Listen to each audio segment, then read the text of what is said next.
A raíz de la reforma educativa hay un discurso dominante. Los maestros tienen la culpa de todo lo que va mal. Y de entre las cosas que van mal, casi nada va tan mal como las matemáticas. Los niños aprenden mal, aprenden poco, se frustran mucho, incluso llegan a abandonar la escuela, o bien físicamente porque dejan de acudir a ella, o mentalmente porque aunque están en el salón, en realidad no están. Por otro lado, todos los expertos en políticas públicas y en educación nos explican que las matemáticas son absolutamente fundamentales para el desarrollo del país. Conclusión inevitable, tenemos un gran problema nacional. Hoy en Refracción, Periodismo de Ciencia desde la UNAM, hablaremos con Marcela Santillán, experta en formación de profesores justamente, respecto de quién se ocupa de este enorme problema. Primero, Mari Carmen Clement nos muestra la experiencia de quienes enseñan o tratan de enseñar matemáticas. Generan reprobados a montones. Son complicadas y a veces frustrantes. Esta es una idea común sobre las matemáticas. Irónicamente, las matemáticas son el área más lógica del conocimiento. Todo en matemáticas tiene un porqué y una secuencia lógica. Por lo tanto, deberían ser entendibles para la mayoría. Un sistema educativo basado en prácticas mecanizadas y memorísticas puede estar ocasionando que el razonamiento lógico, como las matemáticas, sea casi inaccesible para muchos. Los mexicanos en promedio estamos reprobados en matemáticas. Según el Plan Nacional para la Evaluación de los Aprendizajes, mejor conocido como la prueba Planea de la Secretaría de Educación Pública, en el 2015, de aproximadamente 1 millón de alumnos del último grado de preparatoria o bachillerato, más de la mitad tiene conocimientos y habilidades deficientes de matemáticas. Solo 6 de cada 100 estudiantes tienen el nivel de matemáticas esperado. Esta cifra hay que repetirla. Solo 6 de cada 100 estudiantes tienen el nivel de matemáticas esperado.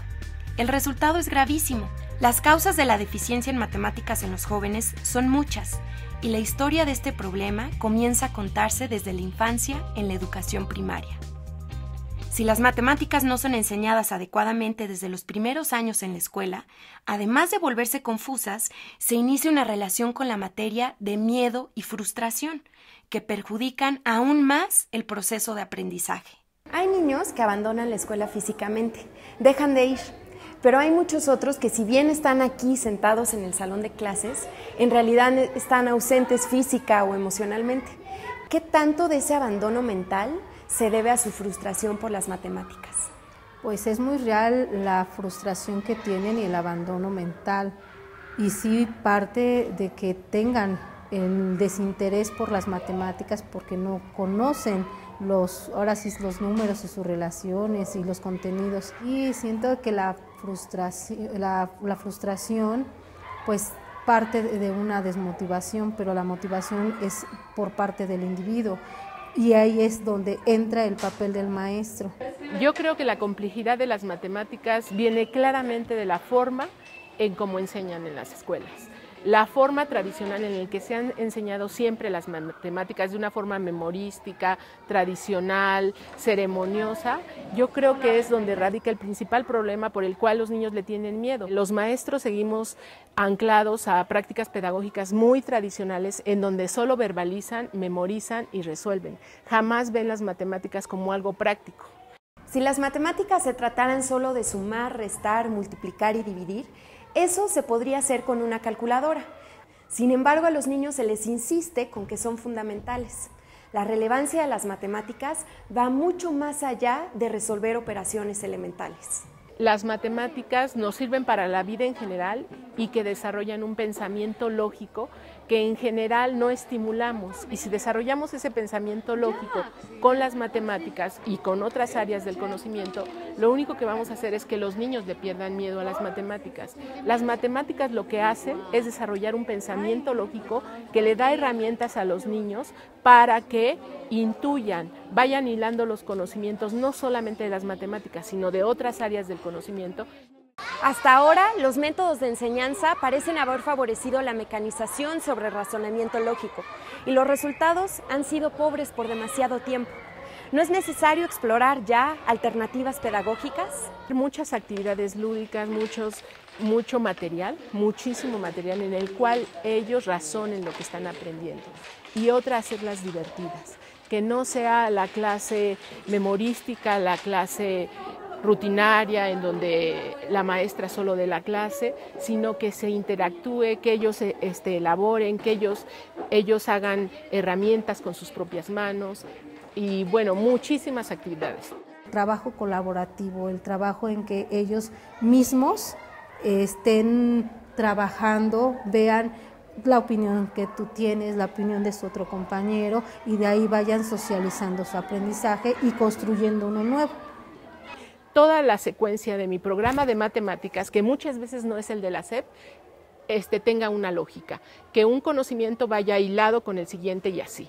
Y no que no tenga sentido, que hoy vea la suma y la resta y mañana les dé algo de geometría que nada tiene que ver con lo que vimos anteriormente.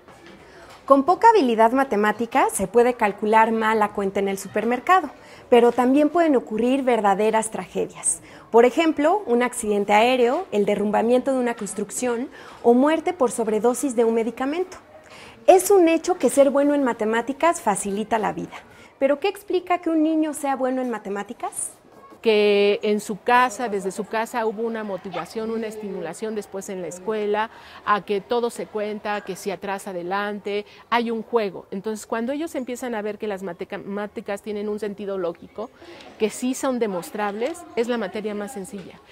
Los niños a que les gustan las matemáticas cuentan con herramientas muy importantes. Una, el tener los conocimientos previos consolidados, el apoyo de papás y el interés por querer realizar las actividades que uno se les plantean. En las matemáticas todo es lógico, todo tiene un porqué. Entonces, cuando el niño descubre que todo tiene un porqué, las ama. ¿Qué hay que modificar para que las matemáticas sean aprendidas con mayor facilidad y motivación? La forma de trabajo del maestro. La forma de trabajo, la planeación, el hacerlas divertidas, el que sean tan ceremoniosas, el quitarle ese estigma de que son horribles, aburridas y tenerles miedo. Cuando nos burlamos de eso, ya. Y eso lo tiene que hacer el maestro. Darles ese ambiente de confianza a los niños por parte del docente para que ellos se vayan desenvolviendo en cuanto a las matemáticas y cualquier otra asignatura. Estar reprobado en matemáticas es de alguna manera estar reprobado en razonamiento lógico. Por lo tanto, las deficiencias en esta materia pueden estar limitando el potencial de los niños en diversas áreas. Todo apunta a la necesidad de replantear lo que día a día ocurre en las aulas, de manera que los niños se apropien de los números para que jueguen a su favor y no en su contra. Las matemáticas entonces parecen producir más frustración que aprendizaje, por lo menos en la mayoría de los estudiantes, excepto en una minoría en la que producen habilidades extraordinarias y, cosa inusitada, deleite. Tenemos hoy en el estudio a una de las personas que ha extraído deleite de las matemáticas, Marcela Santillán Nieto, matemática de la UNAM, ex rectora de la Universidad Pedagógica Nacional. Bienvenida, Marcela. Gracias. Deleite es una palabra rara para asociar con matemáticas. Tú, ya lo dije, eres matemática, has sido profesora, rectora de la UPN y titular de la, tengo que leerlo, Dirección General de Educación Superior para Profesionales de la Educación de la Secretaría de Educación Pública. Este es un título. Evidentemente te llevas bien con las matemáticas. ¿Cómo explicas entonces el sentimiento negativo de la inmensa mayoría de la gente que las enfrenta? Este es un tema, digamos, que ha permanecido ahí durante muchos años, pero que yo creo que recientemente todos nos estamos moviendo a buscar alguna solución. Los últimos estudios que están haciendo los organismos estos internacionales preocupados de que habemos algunos países pues que llevamos... Súper retrasados. Bueno, pero más que nada, yo creo que lo grave no es lo retrasado, sino lo grave es que tú en 15 años no cambies. Ah, sí. Sí, o sea, Ajá. eso es lo grave. Estancados, entonces, Sí, retrasados y estancados. O sea, esa segunda parte es la que es verdaderamente grave, ¿no? Claro. Aunque debo reconocer que de las 3 mediciones que nos hacen, que es lenguaje, ciencia y matemáticas, la única que ha avanzado es matemáticas. Lenguaje y ciencia no se mueven. Pero aún así, lo que hemos avanzado nos diría que llegaríamos a la media europea en unos 25 años. lo cual sería un Y poco... no tenemos ese lujo. Parece que no, parece que sería muy grave para Pero el país. déjeme recuperar entonces el componente emocional, porque vamos a entrar a cifras y a un diagnóstico más profundo. Pero el componente emocional me parece interesante porque toda la evidencia anecdótica, y tal vez hay estudios sistemáticos, no lo sé, apunta a que ese tiene un gran peso en la mente de los estudiantes desde educación primaria hasta universitaria. Esta reacción visceral negativa a las matemáticas, ¿tú la comprendes? Parecía que era solo hacia las matemáticas, pero con los años parece que el fenómeno se está haciendo más fuerte hacia la escuela en estos países donde estamos rezagados.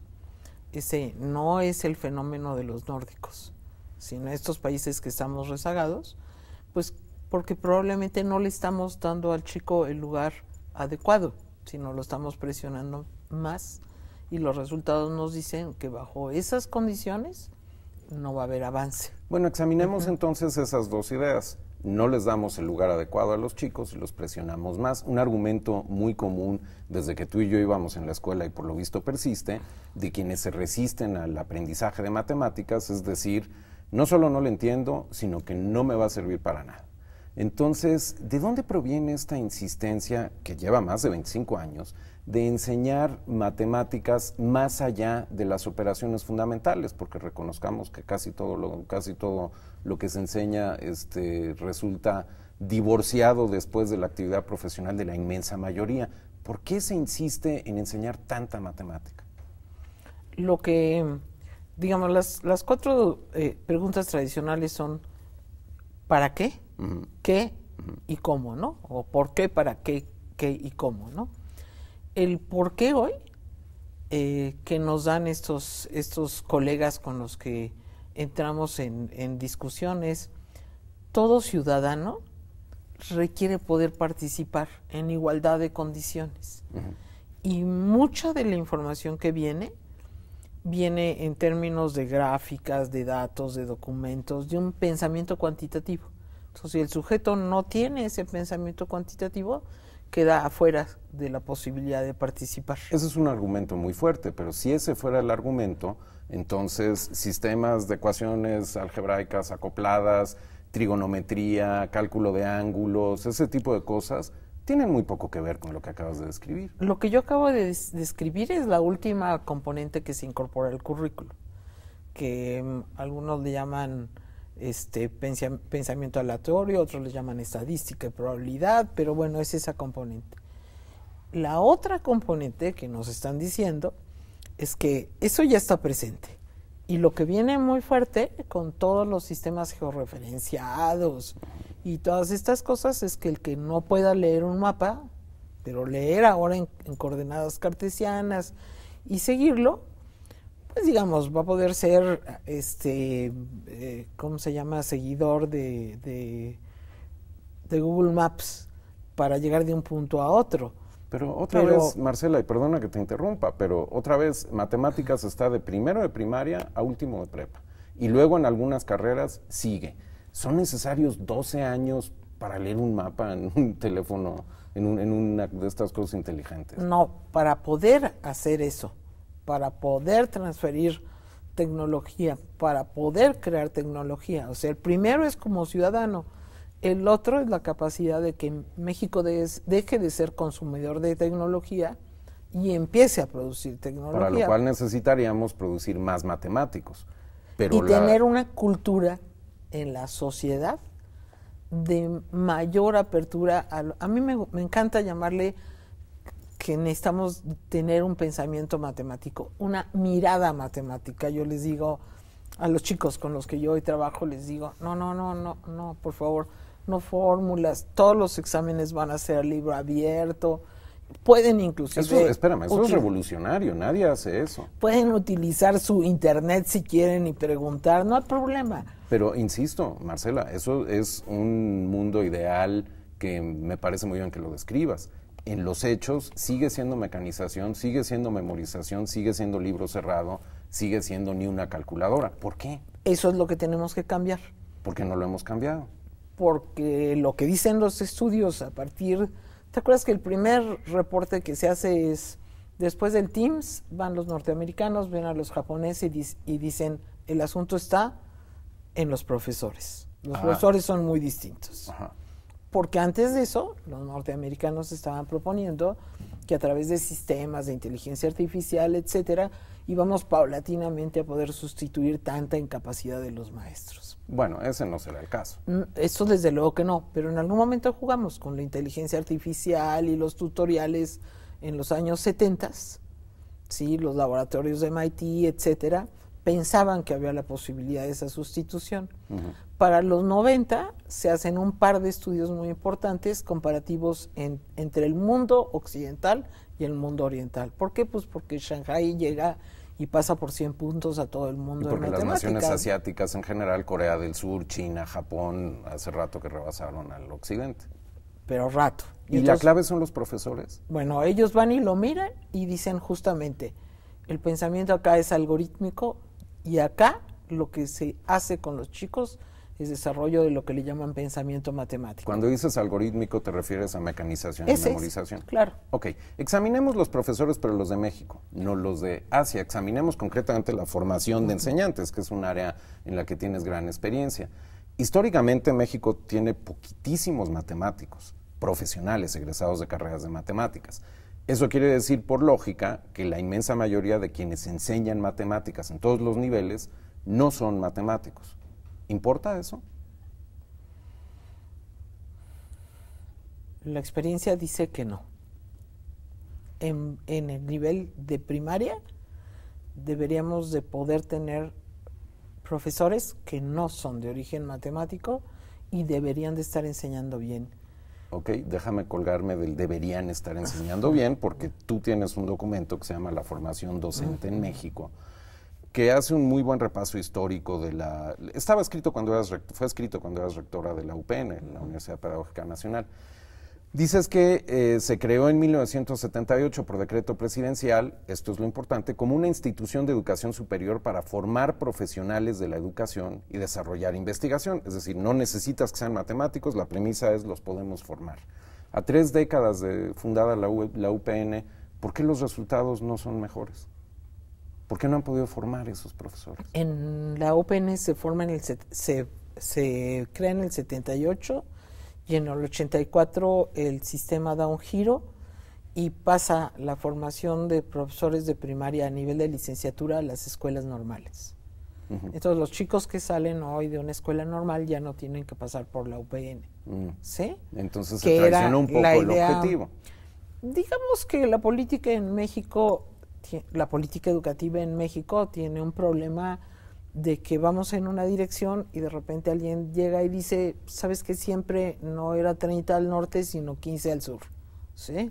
Y eso explica en buena medida la incapacidad. Eso va creando, pero yo creo que lo que sí es un hecho y es preocupante es que con 15 años de medición de resultados no podamos establecer una estrategia mínima. Y sí creo que hay suficientes estudios, después del estudio de video que hacen de los asiáticos, viene un estudio norteamericano que se llama el informe McKinsey, que otra vez pone el dedo sobre los profesores, eso es 2007, y después la Unión Europea dice, oye, vamos haciendo algo, y entonces tienes un reporte trianual de cómo va evolucionando este cambio de pasar las normales a las escuelas de educación de las universidades.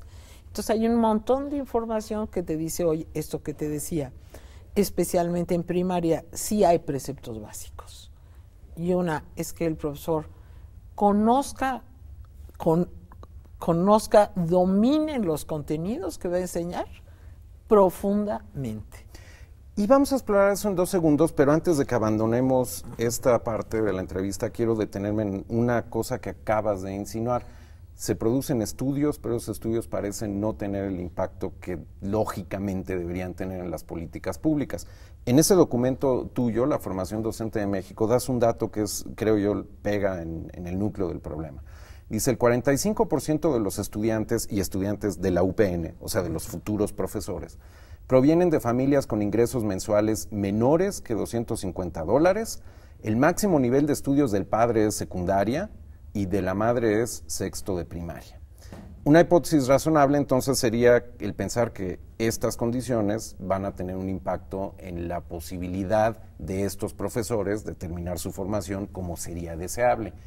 ¿Quién se ocupa de examinar esta hipótesis? Lo que yo he hecho, en lo que he seguido estudiando la posibilidad de tener colaboraciones interesantes, es ver que en ciertas regiones asiáticas, que se parecen en términos de pobreza y número mucho a nosotros, los profesores al terminar la secundaria inician como profesores de primaria, porque lo alejado de la región, el número, etcétera, no les permite otra cosa. Y se forman adentro de la escuela colegiadamente. Y tuve el privilegio de trabajar con un grupo de ellos y ver que hacían cosas bastante prodigiosas en el proceso de enseñar a sus estudiantes. Eso es en Asia, pero aquí en México el sentido de mi pregunta es quién que tenga influencia sobre políticas públicas examina la hipótesis de que el nivel de, no llamémosle pobreza, pero digamos de vulnerabilidad económica de los futuros profesores afecta su capacidad de serlo. ¿Alguien lo hace? ¿Alguien lo estudia? Digamos, se apuntó a que hay ahí un problema de capital cultural, ¿no? O sea, de capital cultural con el que llegó. Financiero, para por eso, que puedan. Pero el capital financiero, ese lo puedes poner con una beca. De hecho, los chicos en las escuelas normales tienen becas y buenas becas. Pero lo que es muy difícil, muy, muy difícil rápidamente sustituir es el capital cultural. O sea, esperarnos a que llegues a que inicien su formación como maestros para empezar a corregir sería costosísimo para el país. Entonces ellos llegan a su formación profesional con un rezago que luego se reproduce, que ya es imposible sobrepasar. Como la mayoría de nuestros jóvenes, ¿no? O sea, los que somos profesores en las universidades vivimos quejándonos eternamente de sus capacidades en varias áreas del conocimiento, porque además en la medida en que hemos pasado, creo que cuando yo estudiamos en la universidad el 5 o el 7%. Sí. Hoy estudiamos como el 33%, ¿sí? Y ese cambio del 7 al 33 nos da un cambio de perfil del estudiante enorme. Las públicas hoy tenemos un problema de, como tú dices, de antecedentes académicos de los padres, que en general un porcentaje alto de esos chicos son primera generación universitaria y los maestros no son excepción.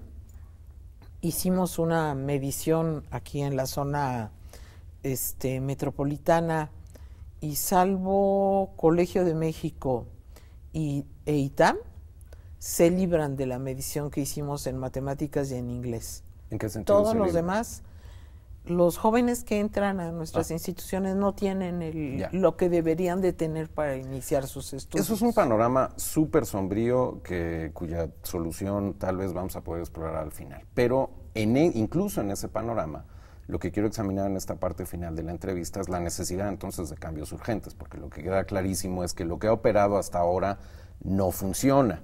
Pensando en cambios radicales, encontré un ejemplo que se discute mucho en Estados Unidos. La prensa aquí no tiene este nivel todavía. Y digo la prensa porque surge de un editorial de alguien que se dedica a ciencias políticas, Andrew Hackner, escribe un editorial en el New York Times, a ciencias políticas, pero trabaja sobre educación. Y él dice, en vez de invertir tanta de nuestra energía académica en una materia, matemáticas, que bloquea posibilidades de éxito para mucha de la población, propongo que empecemos a pensar en alternativas, y él ofrece en concreto menos álgebra y en su lugar cosas como algo que él llama estadística para ciudadanos, y lo explica, familiarizar a los estudiantes con los números que describen cosas como por ejemplo el cálculo del índice de precios, es decir, menos aritmética, mejor seleccionada. ¿Se equivoca? El pensamiento algebraico debería empezarse a desarrollar desde la primaria como pensamiento algebraico. Defíneme pensamiento algebraico de manera que todo el mundo lo entienda. La posibilidad de reconocer las relaciones matemáticas y ver hasta dónde puedo generalizar una relación matemática. Pero déjame llevar eso a un punto más allá, un poco rápidamente porque se nos acaba el tiempo. Una distinción importantísima, aritmética contra matemática. El diccionario de la lengua española dice aritmética es parte de las matemáticas que estudia los números y las operaciones hechas con ellos. Eso enseñamos en primaria, un chorro. Matemática, ciencia deductiva que estudia las propiedades de entes abstractos como los números, pero además figuras geométricas o símbolos y sus relaciones. Y esas relaciones son relaciones lógicas, pero se estudia lógica solamente en segundo de prepa, que es posiblemente la peor edad para estudiar lógica, y no se ve antes y no se ve después. ¿Qué justifica eso? Tú dijiste, es urgente hacer una revisión del currículum que está hoy vigente de matemáticas. Es la parte esta que hablamos de relaciones y que nos expresamos de ella como pensamiento matemático, ¿es necesario incorporarla desde la aritmética? Pero te tengo que interrumpir porque se nos acaba el tiempo. La pregunta es, ¿qué lo justifica? La respuesta es nada, ¿verdad? Necesitamos más lógica, menos memorización. Esa sería una buena Necesitamos conclusión. más razonamiento, yo no le llamaría lógica, Okay. más razonamiento matemático, porque yo creo que hay muchas disciplinas que tienen su lógica propia. Necesitamos más razonamiento matemático, más pensamiento matemático, que es esa mirada para ver al mundo a través de los números, para ver al mundo a través de sus posiciones y sus relaciones. Y hay un ambiente espléndido para que lo pudiéramos hacer a través de juegos. Quedémonos con la idea de que eso es lo que hay que hacer y que el ambiente es espléndido y lo discutiremos en otras emisiones. Marcela Santillán. Muchísimas muchas gracias, Javier, haber por venido. todo. Hasta luego.